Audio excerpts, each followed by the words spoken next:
Hello and welcome to all the guys, gals and non-binary pals watching. This is Wiki Weekends. I am Lucas Holland and I am joined, as always, by Karl Smallwood. Hello, dinosaurs. Karl, yeah, let's get straight into dinosaurs.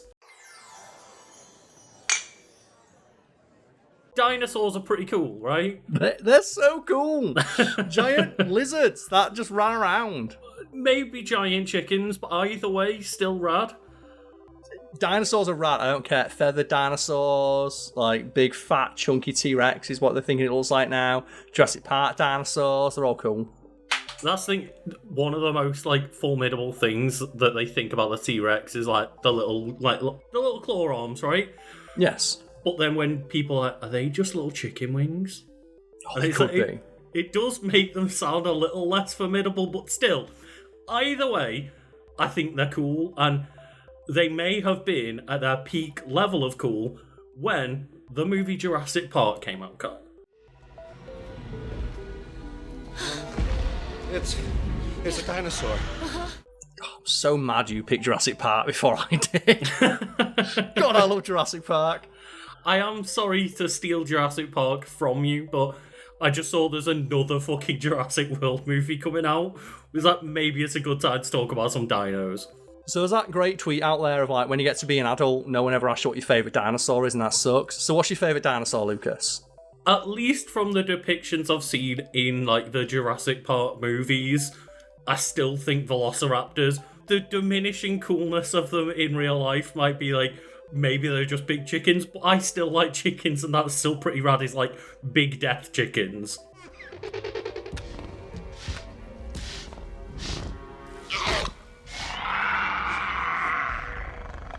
Yeah, I'm a big fan of the Ankylosaurus, which is the one with the big spiky tail. Yes, yeah. It just looks so dumb. Look at it go. I'm a big fan of a lot of dinosaurs and prehistoric creatures in general. I really like the saber-toothed tiger, for example, even though it's not a dinosaur, but in my head, they're intertwined because of Power Rangers, right? Mastodon! Pterodactyl! Triceratops! Saber-tooth tiger! Tyrannosaur! Yeah, even though, saber-toothed tigers 10, 20,000 years ago, and dinosaurs 60 million years ago. It's a pretty big jump. Again, similar to how Jurassic Park made an entire generation or generations of people think of dinosaurs in one very specific way and visualization. The Mighty Morphin Power Rangers, the level of influence it's had on my brain cannot be overstated. Yeah, because you just think, they're all prehistoric creatures. So the mastodon, the saber-toothed tiger, the T-Rex. It's it was 65 million years between those things, if not more, right? It's the pterodactyl and the saber-toothed tiger, they go together, right? Yeah, they do. They literally go together to make a Megazord. What would you do if tomorrow a scientist came out and went, we just found a fossil, and it turns out that T-Rexes could just jump on each other's shoulders and turn into a giant Megazord? We're learning so much about dinosaurs that we never knew before. Here's the thing as well, I've seen so many documentaries where they include paleontologists and stuff, and every single one of them, the paleontologist just looks like they love fucking life because they just get to talk about dinosaurs all the time. It's yeah! That's the thing, right? Is obviously, I think the first time I ever heard the word paleontologist was obviously most of us friends. Where it's man, Ross has such a boring job. It's he gets to talk about dinosaurs all day. One of the things that's so weird about Friends on a rewatch is the fact that everyone talks about having a boring job. But it's he works in the Natural History Museum in New York, which is this giant building full of wondrous things and history and dinosaurs. Okay, I guess it's funny to make a nerdy job sound like it's not fun, and it might not necessarily be fun being a professor of paleontology, but at the same time, it's such an interesting job at the very least, right? It never comes up, right? It never comes up the fact that, hey, he just gets to hang out in a museum all day. That's a great job. They spend the entire, 10 seasons just dunking on his job for being shit. It's he's got the best job out of any of you. Maybe, arguably, Joey does, but still. Yeah, he gets paid to go into the museum and talk about dinosaurs all day. What the fuck did you do? It's okay, Joey's on TV, but at least Ross has a fucking good paying steady paycheck. But anyway, we're going off topic a little bit here, Karl, because we need to talk about Jurassic Park, which is a 1993 American science fiction thriller film directed by the one and only Steven Spielberg. The maestro himself, yes. And do you consider this to be Steven Spielberg's greatest film? Or are you more like a Jaws fan? That was one thing that I did want to have a discussion about, because I got a list of Steven Spielberg's filmography up. His list of films, his filmography. And I'm going through and I'm like, okay, so there is like Jaws, there's Close Encounters of the Third Time, there's the Indiana Jones trilogy, whichever ones, there's 4 of them, whichever ones you want to argue is good or bad, whatever, but he created Indiana Jones, and then E.T., Saving Private Ryan, Minority Report, like Schindler's List, like fucking Hook, maybe his greatest movie, but no, in all seriousness, I do think Jurassic Park might just be the best one. It's such a movie. Mm-hmm. Like, when you think of like a blockbuster, you've got to thank Steven Spielberg for it, because he literally helped create the term summer blockbuster. That's like Jaws is like widely considered the first big summer blockbuster, because prior to Jaws, summer was like a dead time for film. And have you ever heard like there's this thing of like it's Jaws and also air conditioning that kickstarted the summer blockbuster trend, because Jaws was a thing. A cheap place to go sit in an air-conditioned room for a few hours. Yes. Right. So Jaws and air conditioning helped give us the big summer blockbuster. Together. Like the power couple. The power couple. But yeah, obviously, Steven Spielberg, Jaws, like that literally changed the landscape of especially like Hollywood cinema, right? Yeah. But in terms of, as you say, being a blockbuster movie, just Jurassic Park has it all. It has the good writing, the like good concept, the excellent visuals and effects, and like to the most part kind of stand up to this day. And that's what people talk about when it comes to Jurassic Park, right? Like, how is it the dinosaurs in this look so fucking good? Still, 25 years later, almost 25 years later, I should say, what fucking wizardry do they do? It's like, well, they just had the best people in the industry all working together towards a singular goal of making fucking dinosaurs. And also, Karl, just like to remind you that it's actually 32 years old. Oh, is it? Oh, shit! 1993. It's literally a year younger than me. I'll be honest, those dinosaurs look better than me and you, mate.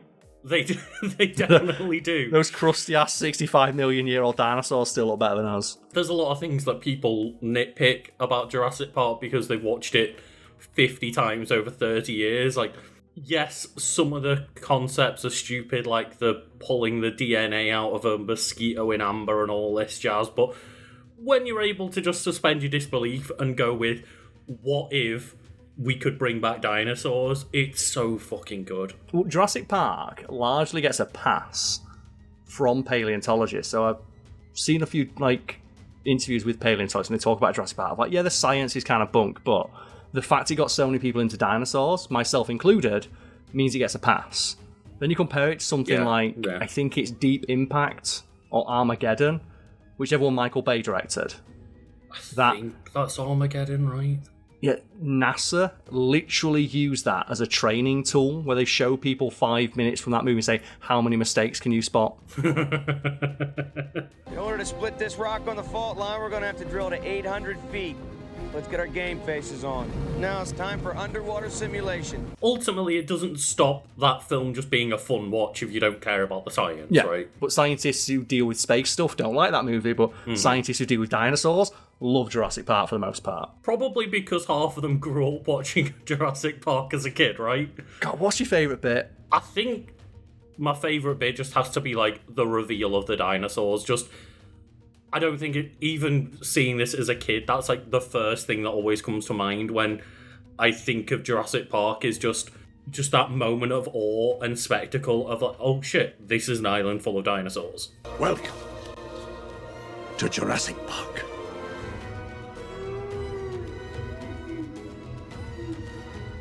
You get the Alan Grant moment, right, where he just scrambles to take his hat and his glasses off and he's just looking complete wonderment.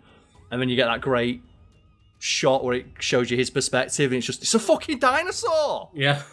Look at it! It's a dinosaur. Obviously, there's great moments. I think one of my favourite other scenes is just the velociraptors in the kitchen, just because that's such a good, like, tense, almost like fucking horror scene within the film. Not to mention as well, speaking of effects, how good does that scene still hold up?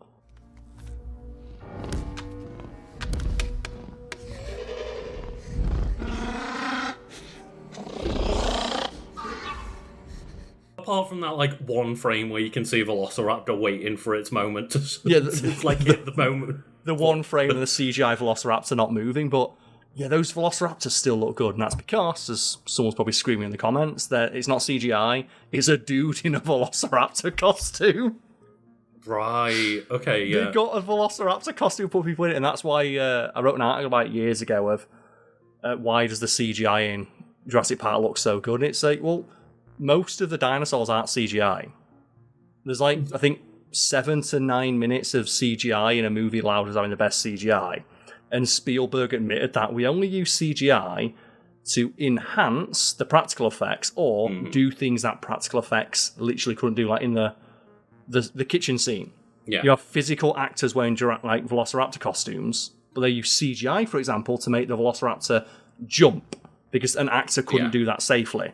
But because they keep having those close-up shots of a real animatronic prop, in your mind, you apply that to the CGI model, and as a result, the effects is kind of like made better by it, even though like the CGI might not be as good as the CGI in, say, Jurassic World. If you just literally screenshot the CG models out of context, they don't look amazing, but your mind just fills in the blanks, right? And yes, all of the different like puppets, animatronics, and suits that they use and things, just they give you enough time on screen with those good-looking effects, practically, that the mind does the rest of it for you and just assumes that that's how good the CG looks. Yeah, your mind paces over a lot of the cracks, and there's also a lot of like subtler things that Spielberg does because, you know, he's a great director and he understands these things. Of, for example, the T-Rex in the rain scene, where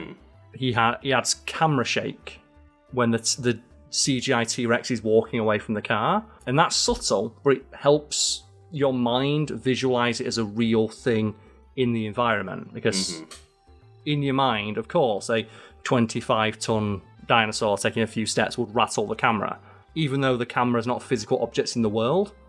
Even though, it's not meant to be a physical camera in the movie, because it's not like one of them is, you know, using a handheld camcorder or something. It's just that it sells the weight and presence of that dinosaur, of the T-Rex. The fact that, like, for example, it's raining, right, is way harder to make the CGI work, but at the same time gives you that little bit of leeway with the CGI because it makes everything a bit murkier, the camera's shaking, it's not just a clear, steady shot on CG. Apparently, like, the rain made it cost like $17,000 a second or something stupid to render, but it did, as you said, it gives you them some leeway of any mistakes that are there are almost imperceptible because the rain hides them. Not to mention, we never focus on the CGI too much. There's always other action to focus on. We always like keep cutting back to that physical model we had to keep reminding you this is a real object that exists in that world.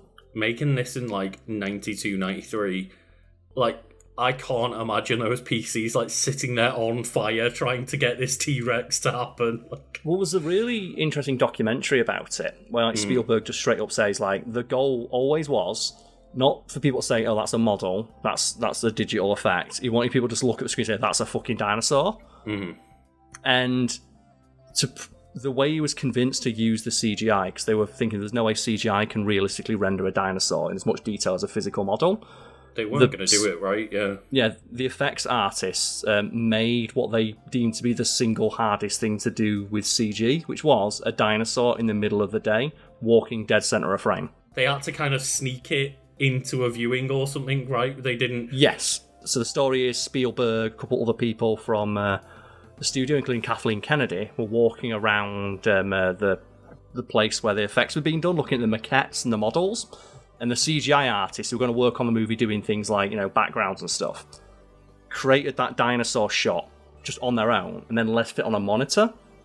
So when Spielberg and Kathleen Kennedy and the rest of the execs came in to look at some of the background work they'd done, like, wait, what's that? Oh, it's just a dinosaur that we threw together. It's like, that's CG, yeah? So you can get it looking that good? Yeah. Okay, maybe we need to rethink the idea of not using CGI, because that dinosaur looks pretty good. Yeah, exactly. And I think they explicitly got told when they came up with the idea, don't fucking do that.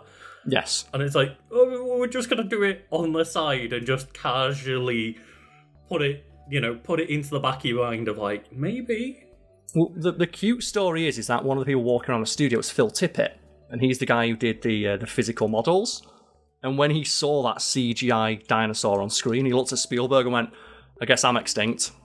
And that's the line they put into the movie, where like Dr. Grant, right? It's like, I think I'm out of a job. Don't you mean extinct? So what are you thinking? We're out of a job.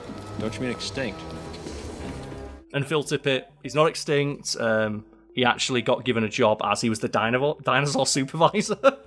Yeah, that's the thing, is he's obviously managed to make his career work, but I cannot imagine being one of the leading people in the field of animatronics and puppets and things like this, so physical effects, the moment of just seeing that happen, especially before you think it's going to be viable as a thing, that must be heartbreaking at the time. Witnessing the obsolescence of your entire career, your life's work. And as mentioned, he didn't get fired. Phil Tippett is the dinosaur supervisor, and that's where you get the joke of, Phil, you didn't do a very good job, right? And he himself has acknowledged that, yeah, it's kind of funny that my job was dinosaur supervisor. In my defense, there was a lot of dinosaurs. There were so many dinosaurs in this movie, it's kind of crazy, because you think now, yeah, sure, throwing together Jurassic World, we have come so far in terms of CGI in 20 years, but when I think it was around 20-year anniversary with Jurassic World coming out, and you're like, yeah, that's got to a point where you can easily have a lot of VFX companies making a lot of dinosaurs pretty easily, but just, yeah, there were so many dinosaurs in this movie considering what they had to work with at the time. If anyone wondering what the job of dinosaur supervisor actually entailed, Phil Tippett made a bunch of the maquettes and models and animatronics seen in the film, but he also gave advice to the CGI artists about how to ensure absolute consistency between the models and the CGI. Yeah, because otherwise, if you have things looking off-model or moving differently in the CG, it automatically would bring you out the experience, right? Yes, and he was keenly aware that would be the case. So that's why he was given the job of dinosaur supervisor, where it's like, every dinosaur, whether it be a CGI, a puppet, an animatronic, or a guy in a costume, has to move and look the exact same way between all those different ways it can be realised. Mm-hmm. Phil, you supervise that. Yeah, and did an excellent job of that. Little moments, sure, you can pick this movie apart, people always point out, right, the T-Rex, how it's able to sneak up on you, even though it, in previous scenes, made so much noise. It's but guess what? That makes for a better film. And the fact that you don't notice that until it's pointed out to you after the fact is just a testament to Spielberg's skill as a director. And the example we always use for this is Dark Knight Rises, right, where everyone notices it when it's pointed out, but I don't think anyone noticed it on a first watch of Batman goes into the tunnel after the heist of the stock market in its broad daylight. When he leaves the tunnel, it's the middle of the night. And there's loads of little plot holes like that within that movie, and we've discussed that before.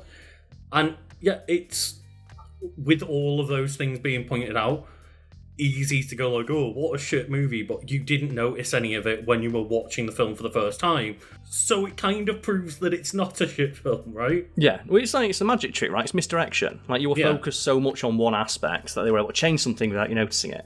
So Spielberg, right? Of well, how did the T-Rex sneak up on them when it causes earthquakes in a previous scene? It's you, the audience, the characters were distracted by the fucking velociraptors. It's not a plot hole that they didn't notice the T-Rex was coming when they were worried about a velociraptor nibbling their nutsack off, right? Yeah, the plot hole only comes from the audience perspective, where we can't hear or see it coming. But yeah, the characters certainly shouldn't be able to, or at least wouldn't notice it, right? Yeah, because they're too busy being attacked by velociraptors. So I feel like if a velociraptor jumped into this room right now, Lucas, you could change your shirt without me noticing, because I'd be busy worrying about the velociraptor.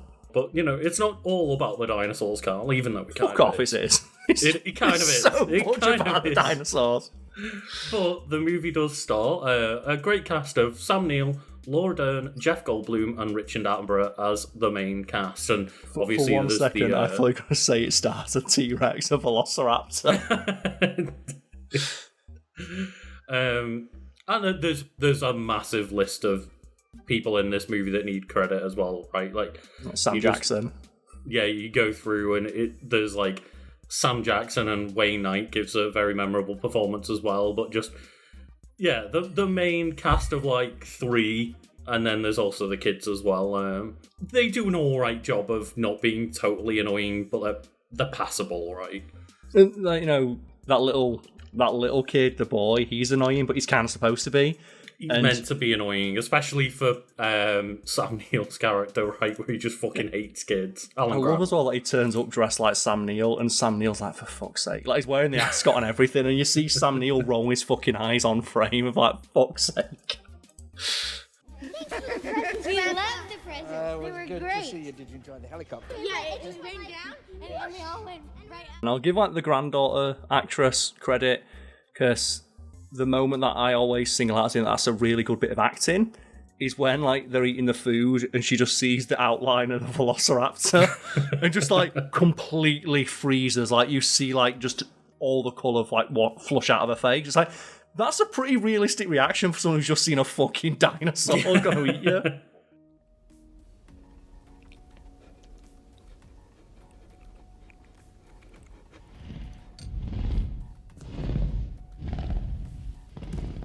Karl, Yes. given everything we've seen from Jurassic Park 1, 2, 3, Jurassic World 1, 2, 3, and 4, or whatever, how many of movies of them there are, would you still go to a Jurassic Park if it was a real life thing? Day one. Yeah, 100%. Day one. Right? And that's like, whenever I see that brought up as a plot hole of like, why do people go to Jurassic Park? It's like, because they're fucking dinosaurs, right? People still go to like theme parks after the fucking thing flies off the rails and kills everyone. People go to zoos when animals escape. Yeah, and I just can't get over the fact that I think it's Jurassic World where they're like, man, no one wants to come see dinosaurs. Are you fucking kidding me? It's the only part of those like sequels that I don't like where they talk about, kids are bored of dinosaurs. Then I think though, in their world where the park's been open for 20 years, people get bored of zoos. Yeah, I've seen kids in zoos who aren't enthralled by the idea of seeing like a tiger or a lion. I still think most kids are, especially the first time going to a zoo, right? Like, that's still a special moment for most kids, even though they know that these things are just normal things that we've fucking put in cages. But I don't think the comparison from Jurassic Park to a zoo is applicable. Because even though like, it's a zoo for dinosaurs, I think a better comparison would be Disneyland. Yeah. I don't think kids ever get tired of Disneyland. Well, I've got 2 sisters that go to Disneyland multiple times every year and have done every year of their life near enough.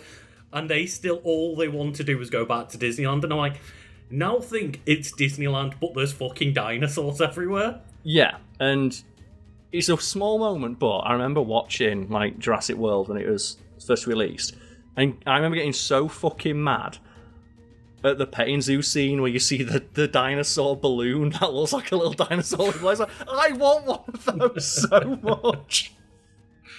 That's another thing that pisses me off, is that as much as Jurassic Park and World have like a lot of merchandise in terms of movie merchandise, they have movie merchandise, whereas I wish that the merch was merch that they made as if you were going into a Jurassic Park, right? Like, yeah, like the lunch boxes and stuff, right? I want like the in-universe merch that they give. All of the stuff that you can go into a Disney park and buy in all of those individual cool different themed shops. Yeah. I want all of that stuff to be sold to me, not fucking Popcorn Bucket. And it is why I think as like Jurassic Park would still work, even if like 10 years on the bounce the dinosaurs got out and ate everybody. Because it's not a zoo. It is like a zoo combined with a water park, combined with SeaWorld, combined with a theme park, combined with like a 5-star luxury resort. It is the everything holiday. Because I know if me and you were talking about it and we were like, you know, in our group chat with the guys, like, oh yeah, should we go to Jurassic Park? I don't know. There's been a couple of times where the dinosaurs have gone out and eaten like people and stuff. It's like, yeah, but what are the odds of it happening again to us when we're there? It's like, you'd be definitely convincing yourself of, oh, it'll be fine when we go. Also, in the universe of Jurassic Park, like, Jurassic Park 1, the park never opened.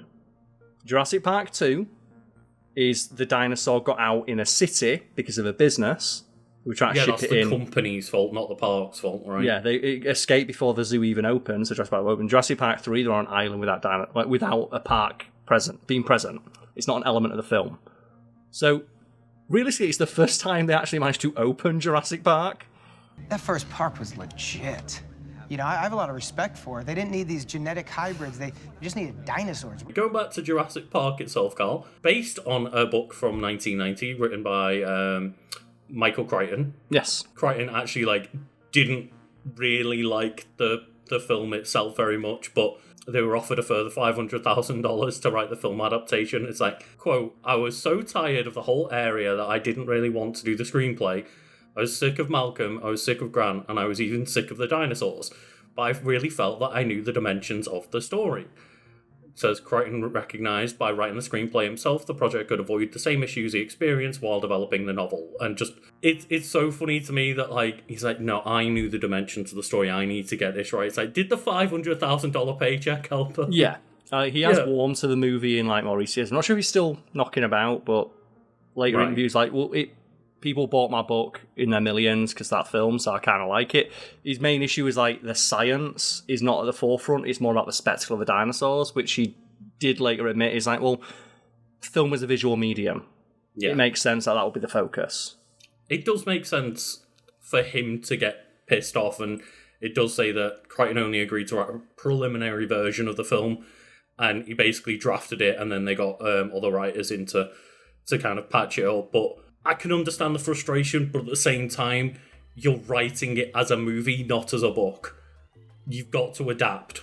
Steven Spielberg came a knocking, right? There's not many people out there who have the balls to turn him down. And there's only one person I'm aware of who's ever turned Spielberg down and fucking meant it, and it's Bill Watterson, the creator of Calvin and Hobbes, who has categorically, point-blank stated, you will never make an adaptation of my work, ever, as long as I'm alive. And Steven Spielberg himself has personally reached out to him to say, can I make a Calvin and Hobbes movie? He's like, no, fuck off. Fair play to the guy. I'm just like, what do you even make a Calvin and Hobbes movie into? Well, that's what he thinks. He thinks it's perfect the way it is. I ended it. It's completed. If people want to read it again, they can. I don't know Calvin and Hobbes that well, but it doesn't feel like there's enough meat on the bones to construct a 2-hour epic movie out of. It's for me as well. I just really respect the fact he's like, no, fuck you. Yeah. You're not doing it. But Karl, I'll end here with the list of dinosaurs that are in the movie. I'm going to fuck up most of the names of these. Be prepared, everyone. But let us know in the comments when I go through this list, what is your favourite dinosaur that appears in the film? And also, feel free to correct me on every single name that I get wrong. But we have the Alamosaurus that appears as a giant skeleton in the visitor centre. We have the Brachiosaurus, which is the first dinosaur the park visitors actually get to see. A.k.a. the Necky Boy. It's a dinosaur. Dilophosaurus? Dilophosaurus, yes. That's the one with the frills, I think. Okay, yeah. And it says it's very different from its real-life counterpart, made significantly smaller to ensure audiences did not confuse it with the raptors. Its neck frill and its ability to spit venom are just fully fictitious.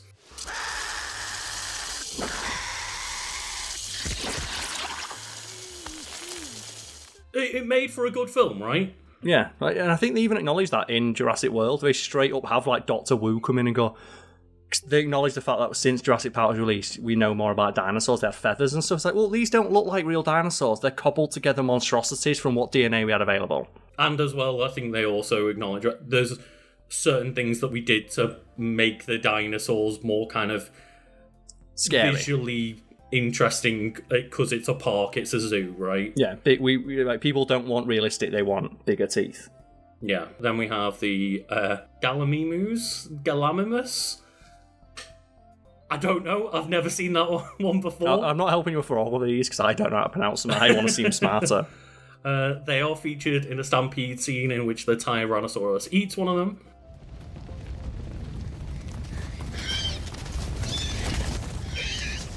They were the first dinosaur to be digitized, featured in 2 ILM tests, initially as a herd of skeletons that then were fully skinned and pursued by the T-Rex. That face you made, so this is a long fucking word. Parasaurolophus? We'll go with that. Look it up. What wiki you want? I'll try and help you. I'm just on Wikipedia. Parasaurolophus. Yeah. Is that what you're going for? Sure, we'll go with that. And they appear in the background during the first encounter with the Brachiosaurus. Right, so get that list of dinosaurs. Where's list of dinosaurs? Let's give Lucas a hand. It's like near the middle. But we have next one, a couple that I know how to say, hopefully. We have the Triceratops, who has an extended cameo. Triceratops is so fucking rad. Triceratops is another one. Again, probably the Power Rangers love, but just Triceratops are cool, right? Triceratops! It's Triceratops, it's Stegosaurus, and it's Tyrannosaurus Rex. I don't know whether it classifies as a dinosaur. I'm a fan of the pterodactyl, as I said earlier. Again, I wonder why. Yeah, so I've got that list in front of me now, so I believe it's pronounced Parasaurolophilus. But there's not an... Okay, I'm not even going to go there. Parasaurolophus. But it does say that the appearance of the Triceratops was a logistical nightmare for Winston when Spielberg asked to shoot the animatronic of the sick creature earlier than expected. The model was operated by 8 puppeteers on Kauai and was the first dinosaur filmed during the production. God, she was my favorite when I was a kid. Now I see she's the most beautiful thing I ever saw. And only one was brought to Hawaii for filming, which insinuates that they had more than one, but they only brought one for filming. I'm just liking as if you walk around like Stan Winston Studios, there's like a half-built fucking Triceratops, like. There's like one half-dying Triceratops model that just wasn't built in time. There's like, kill me, please. And then we have, of course, the Tyrannosaurus, which is an individual later referred to fans as Rexy. So do you consider that to be like the series mascot then? Well, it's on the fucking logo, of course it's the poster, it is, right, yeah. It's literally the poster child for the franchise. Also, fun fact, as we discovered in an earlier Wiki Weekends episode, specifically about Rexy from Jurassic Park, the logo of Jurassic Park, that dinosaur skeleton, is Rexy's ancestor. It's confirmed in one of the movies, or some of the supplementary material of one of the movies, that Rexy, the T-Rex from Jurassic Park 1, is a descendant of the skeleton that serves as the film's logo. It does say it's like partially represented by a life-size animatronic which stood 6.1 meters or 20 feet tall, weighed 4,082.5 kilograms or 9,000 pounds, and was 12 meters or 40 feet long. And it was the largest creature ever made by Winston's studio up to that point. Yeah, I think they got halfway through building it, and Stan Winston's like, we literally need to raise the roof. Because the roof to our studio is not big enough. Did they have to like move it to a different location, like a bigger warehouse or something? No, they literally raised the roof of the studio to finish it. And it would be operated by a guy who had to climb inside of it. And there's a really great story of like, so even though it was an animatronic, it was still fucking massive and heavy. And to fix problems, a guy had to climb in through the mouth. And that dude was like had the biggest balls on set because it fucking malfunctioned all the time. And there was a very real risk that it may have malfunctioned and eaten him for real and broke his neck. Which meant that guy could have theoretically had the single most metal death of anyone ever of, eaten by a robot dinosaur. He literally would have been eaten by a dinosaur, yeah. Which wouldn't have been good. It would have been bad. But if you're going to pick ways to go, eaten by a giant metal robot dinosaur is pretty fucking cool. Yeah, it also as well, they had to have a dedicated dinosaur washer. Because it was made of foam rubber or foam latex, and during the rain scene, it got really wet. Yeah, and it would like inflate and get too heavy to move, so they had to have a guy who'd go over and towel it off. Yeah, they literally had to take breaks in filming to try and get some of the moisture back out of the animatronic. Like, this thing is going to fall apart. Yeah, it started to cause like continuity issues because the CGI model was based on like the model before they started filming. Yeah. And then when the rain came on, it started making the dinosaurs swell up. So it was too fat. It got a bit of a chunky monkey. Got a chunky dinosaur. Oh, dear. But yeah, that sounds terrifying, because apparently this giant, like, 20 by 40 foot, 4,000 kilo monster was, like, creaking at the seams, just trying to hold itself together. They said that every now and again it'd just shake because all the all of like the hydraulics would just like give out, and it'd cause the dinosaur to like shiver. And people would just be scared to go near, because every now and again it'd just go.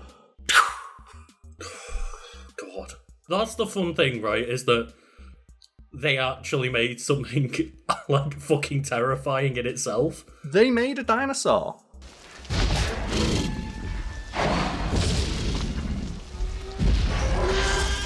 I believe this is the last dinosaur on the list, Karl, which is, of course, the Velociraptor. Fuck yeah. The Velociraptors are so cool in this. As I mentioned earlier, like, just the kitchen scene where just... It basically becomes a mini horror short where just... Yeah, there's comical elements to the Velociraptors, like, skidding across the floor and stuff, but they also just sell how dangerous these things are and how scary that moment is.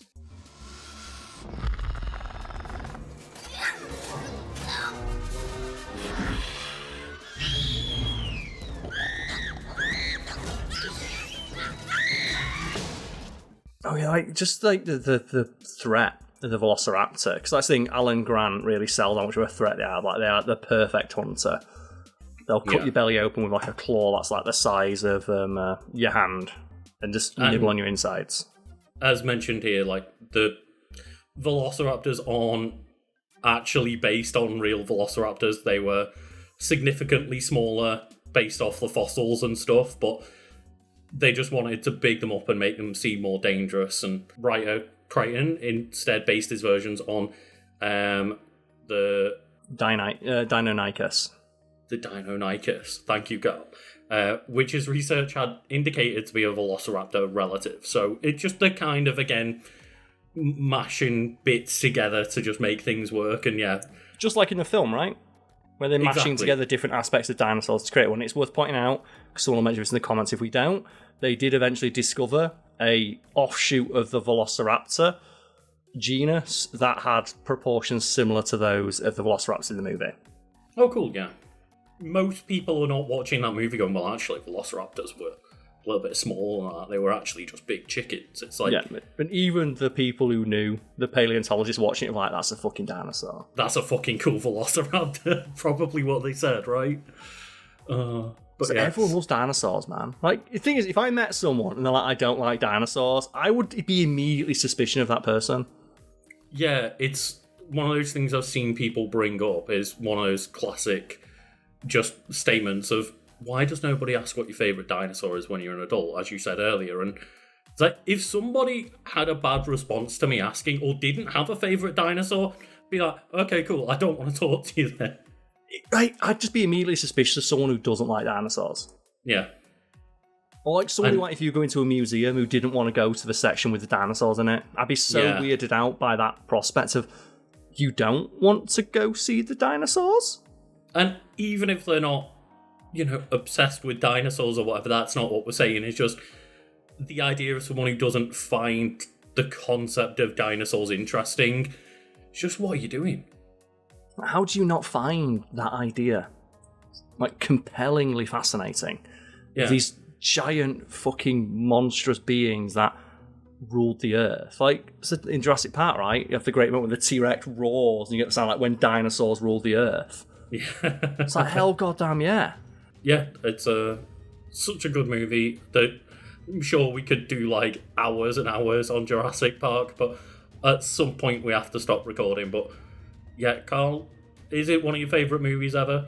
Oh yeah, I consistently watch that movie nursing a chub. Got him! I also want to just say shout out to Laura Dern as well. We didn't mention them earlier, but like all three of the main cast are absolutely fantastic in this, but they do get overshadowed by fucking dinosaurs. It's like, I'm sorry. I'm sorry we're not talking about your performance, but you were on screen next to a fucking dinosaur. What's more interesting? Very, very true. But thank you all for watching. If you've gotten this far, just remember to like and subscribe and all that good jazz, and go and support us on Patreon if you think we've earned it. But yes, thank you all for watching, and I hope you all have a dino day. Oh man, have a fucking fantastic dino day. Did you know as well, if Jurassic Park was real, they'd have like Disney greeters who'd be instructed to say that, and they'd hate it. Oh, I missed the point. I should have said Dynamite Day, right? Oh, no. Have a Dynamite Day. Karl, it's the start of a new month, and of course that means it's time for a new shout-out for the end of the month, and this month, Karl, it's Wrath Month. And for anyone out there unfamiliar with the concept of Wrath Month, it's something I came up with, and the idea is you find all those companies and people who adopted and used Pride imagery to sell their product and or service, and then you get real angry with them for not doing stuff to help out the queer community. So let us know in the comments where you think gay rage should be directed towards. Who deserves the gay rage the most? Who's not done it? Who's not helped? Where do we take the energy from Pride Month and direct our rage at? Which, admittedly, this year has been less because they're all fucking cowards. Yes, like, who is going to be our gay Goku that we're going to direct all of our gay energy into to give them, like, ultra gay instinct?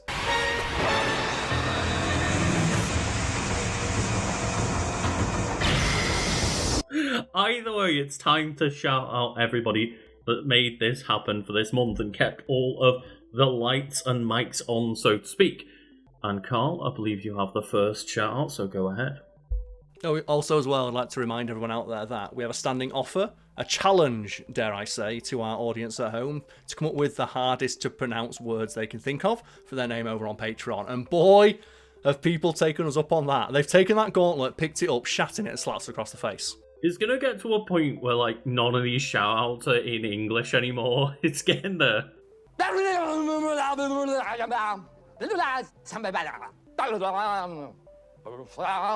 waiting for someone to just put asterisk the sound of anguish screaming.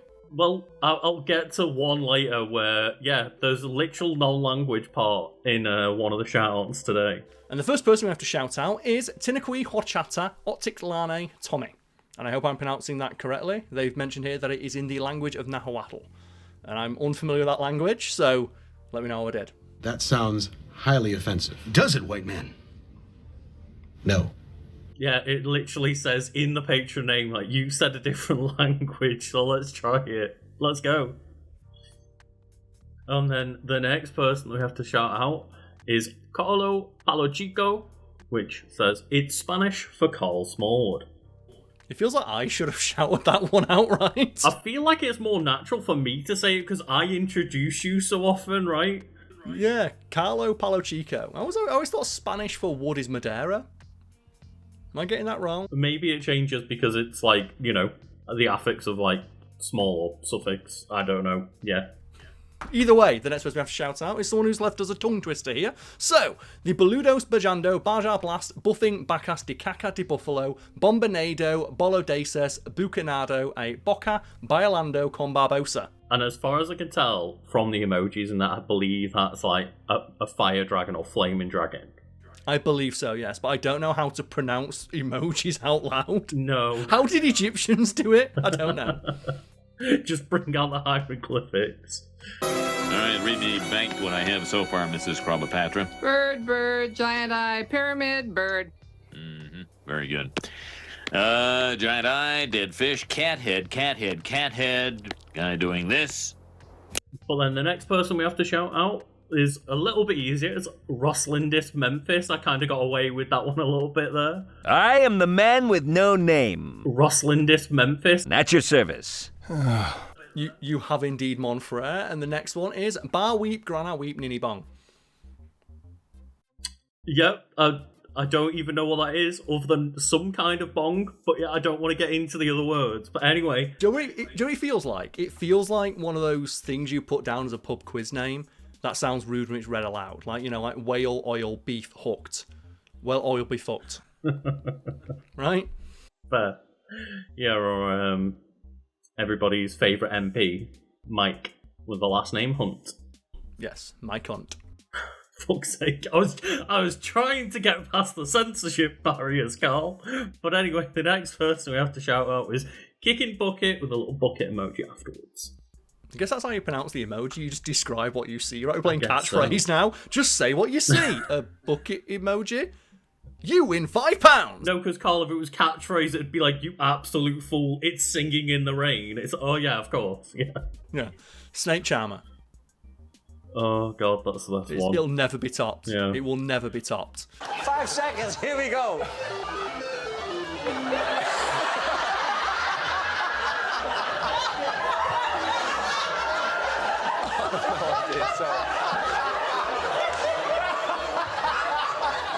Sean, you're going to have to speak or we'll run out of time. I have no idea, sorry. You have no idea, you don't. And next we have Lucille Distill, which is such a powerful sounding name. It makes my name sound like crap, right? We've got Smallwood Distill. Yeah, it reminds me of just like... I don't know why I haven't made the connection yet, but I wonder if it's a One Piece reference, because there's like the kind of the lore of D, as they say, or I think it's like the lore of D or the will of D. It's the will of D, right?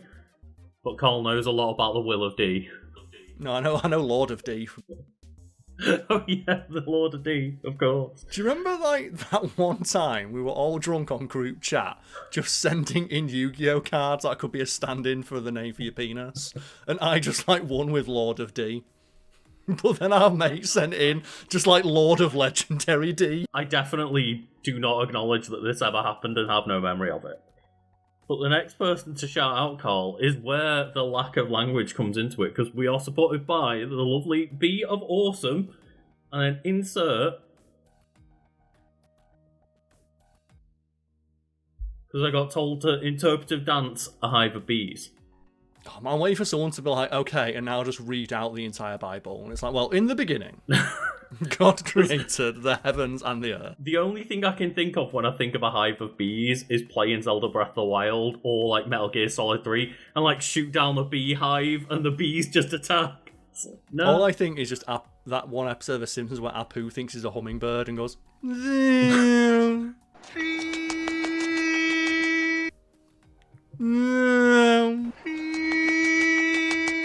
Which is similar, right? Hummingbirds like only a little bit bigger than a bee. But next we shout out Lam de Llama. Of course, I always have to just shout out the llama face. That's the thing. It's just I can't get around just the Emperor's New Groove. Like it's the top tier of llamas. It is, except for like llamas with hats, which I gotta shout out because it's like Karl. You know what? Funny every time. Is it? Is it? No. Karl, that kills people! And then next we have to shout out Little Ghost, who has got little ghost emojis either side of the name, which just, of course, reminds me of, like, the Gotenks attack where they blow out all the little Gotenks ghosts, right? Is it ever established how Gotenks does that? You know what? Does anyone else in Dragon Ball have the ability to create an energy attack that has sentience? Yes, I believe they all do, but Gotenks is the only one who's a child and willing to use their imagination with their ki. Get ready, ugly! Cause here comes the beatdown of the Super Ghost Kamikaze attack! That's me! Okay, because I know like Goku can like steer his ki and Krillin can steer his ki with like the spread shot, but why does Gotenks' like energy blasts talk? Yeah, right? like, that seems like a super broken ability that no one else uses. Summoning many ghosts that can literally shit talk their opponent. Yeah, like Super Ghost Kamikaze attack. And speaking of which, you got a favourite like Dragon Ball attack name? Because I don't think anything ever tops Hellzone Grenade, does it? Oh yeah, Hellzone Grenade is maybe just the one. Or Light Grenade, just because the way that Chris Sabat says Light Grenade, as if his life fucking depends on it. It's like, Light Grenade! It's so good.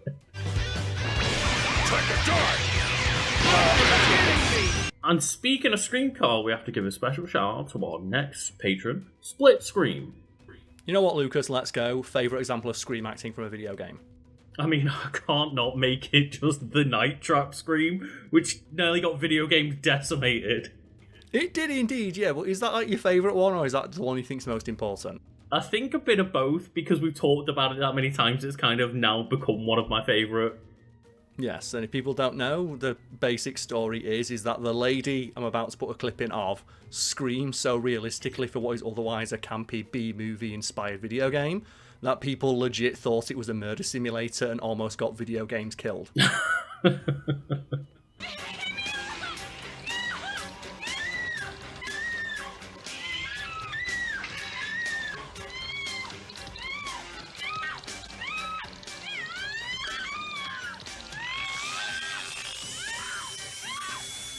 Impressive, right? That's a pretty good scream. And you know what, Lucas, to quote Metaton, screaming is against the rules. And if something is against the rules, you know, who'll come in and like shoot you in the head for breaking them? Judge Dredd. Just zero mercy. My favourite Judge Dredd moment in a comic is where a guy steps out into the road and Judge Dredd just hits him. It's like, fuck it. You got in the way, that's breaking the law. And then as the guy's like trying to crawl back to the sidewalk, Judge Dredd walks up and shoots in the back of the head and then sends a fine to his family because him dying in the gutter constitutes littering. I thought you were going to say obstruction of justice, but littering's even harsher. It reminds me of one of my favourite like moments in Borderlands 2 where you go to that town that like Handsome Jack runs. Yes. And you hear him over the tannoy giving like information about the town. And he says something along the lines of like, the punishment for everything here is death, including littering. I should also let you know that complaining about the law is considered to be verbal littering. Did you know littering an opportunity is punishable by death? If not, you also ought to know complaining about opportunities laws is considered verbal littering. God, we need to do an episode of Handsome Jack at some point. I mean, to be fair, they've got about as much freedom of speech as we do in the UK right now.